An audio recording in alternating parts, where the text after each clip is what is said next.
DSC పరీక్షల ఫలితాలపై YCP చేస్తున్న విమర్శలను రాష్ట్ర వైద్య ఆరోగ్య శాఖ మంత్రి సత్యకుమార్ యాదవ్ తీవ్రంగా ఖండించారు. డిఎస్సీ నియామకాల విషయంలో ప్రభుత్వం పారదర్శకంగా వ్యవహరిస్తుంటే వైసీపీ నేతలు అనవసరంగా బురద జల్లే ప్రయత్నం చేస్తున్నారని విమర్శించారు. డిఎస్సీ ఫలితాలపై సంబంధిత శాఖ ప్రిన్సిపల్ సెక్రటరీ ఇప్పటికే పూర్తిస్థాయిలో వివరణ ఇచ్చినప్పటికీ వైసీపీ నేతలు కావాలనే విమర్శలు కొనసాగిస్తున్నారని అన్నారు.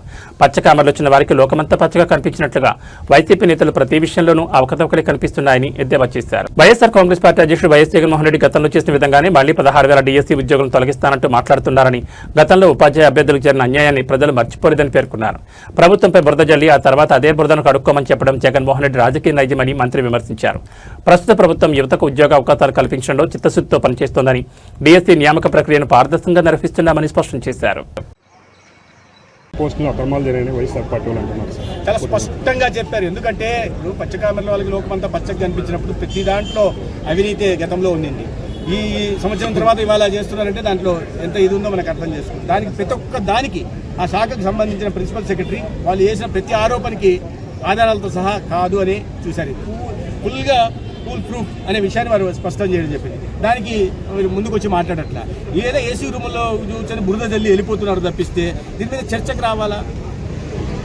ఇటువంటి ఎందుకంటే దాంతో 16,000 ఉద్యోగాలు నేను రద్దు చేస్తాను అంటారు. అంటే వాళ్ళ భవిష్యత్తు కష్టపడి మెరిట్తో లేదా రిజర్వేషన్ల కారణంగా లేదా ఈ దివ్యాంగులు వారు కష్టపడి వాళ్ళ రిజర్వేషన్ కారణంగా కష్టపడి తీసుకొచ్చిన దాన్ని మెరిట్తో వచ్చిన దాన్ని ఇవాళ ఊరికే అధికార పార్టీ మీద విమర్శలు చేయాలి, అవినీతి బురద జల్లాలనే ఉద్దేశంతో చేస్తున్న కారణంగా కొన్ని వేల జీవితాలు ఇవాళ గాలిలో దీపంలాగా మారుతున్నది చూస్తాం. గతంలో జగన్మోహన్ రెడ్డి గారు అదే చేశారు, ఇప్పుడు అదే చేయాలనుకుంటున్నారు. కానీ ఇది మంచిది కాదు. ఏదన్నా ఆరోపణ ఉన్నప్పుడు దాని మీద సరైన ఆధారాలు చూపండి. ఆధారాలు కాకుండా ఉరికి గాలిలో మాటలు చెప్పేసి ఏసీలో కూర్చొని విమర్శలు చేసుకొని బురద జల్లుతాం మీరు కడుక్కోండి అంటే సరైనది.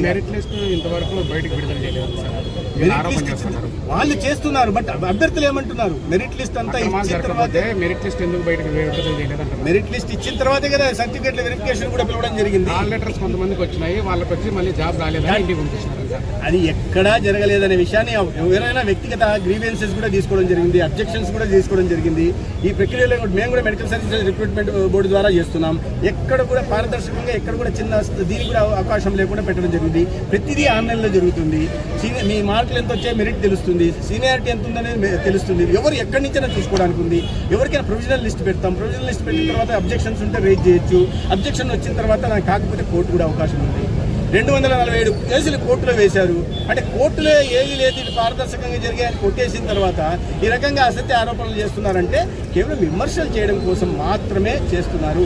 ఈ రకంగా అంటే మనల్ని కూడా మనం వాళ్ళ మీద బురద జల్లి మనం లోతు బురదలో ఉన్నాం కాబట్టి వాళ్ళని కూడా బురదలోకి లాగుదామనే ప్రయత్నం తప్పిస్తే ప్రతిపక్ష పార్టీ చేస్తున్నది. దాంట్లో వాస్తవం లేదని రాష్ట్ర ప్రజలకు వర్తిస్తున్నారు.